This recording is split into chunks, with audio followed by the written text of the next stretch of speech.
এখন তো আর কিছু করার নেই। এখন ওরাও আমাকে সেম কথা বললো যে দেখো এখানে তো অনেক কস্টিং, তুমি যদি ধরো এই কস্টিং যদি টানতে না পারো, তুমি তোমার পেশেন্টকে এবার বাংলাদেশে ফেরত নিয়ে যেতে পারো, অথবা তুমি লাইফ সাপোর্টটা খুলে দিতে পারো, লেট হিম গো পিসফুলি, তুমি তাকে এভাবে কন্টিনিউ করতে পারো ট্রিটমেন্ট।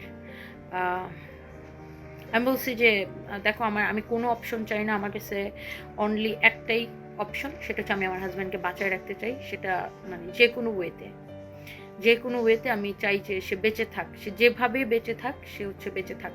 মানে ডাক্তারদের অপিনিয়ন নিচ্ছি, সবাই আমাকে এটাই বলছে যে তোমার কাছে দুইটা অপশন, একটা হচ্ছে তুমি তোমার হাজব্যান্ডের লাইফ সাপোর্ট খুলে দিতে পারো, আর আরেকটা হচ্ছে তুমি তাকে এইভাবেই কন্টিনিউ করতে পারো ট্রিটমেন্ট। তো আমি বলছি যে আমার প্রশ্নই আসে না, বিকজ বরঞ্চ আমি যদি লাইফ সাপোর্ট খুলে দেই, তাহলে আমি জানতেছি খুলে দেওয়ার 10 মিনিটের মধ্যে আমার হাজব্যান্ড মারা যাবে। তার মানে কি আমি তাকে ইচ্ছা করে মেরে ফেললাম। আর একটা মানুষকে যদি আল্লাহ নিয়ে যেতে চায়, কোনো মেশিন তারা বাঁচায় রাখতে পারবে না। আর যদি আল্লাহ বাঁচায় রাখতে চায়, যে কোনো উসিলায়, যে কোনো ঠুনকো উসিলা আল্লাহ তাকে বাঁচায় রাখবে, বুঝতে পারছেন? তো এগুলো কথা বললেন না। আমি জানি যে এটা খুলে দেওয়ার 10 মিনিটের মধ্যে আমার জামাই মারা যাবে, বরঞ্চ এইটা হবে গোনা পাপ, আমি জেনে শুনে আমার জামাইকে মেরে ফেললাম। মানে হয় না যে মানুষ অসুস্থ হলে অ্যাটলিস্ট কথা বলে বা তাকায়, বা মানে একটা কিছু লাস্ট একটা কোনো কথা বলে। আমি সরি, মানে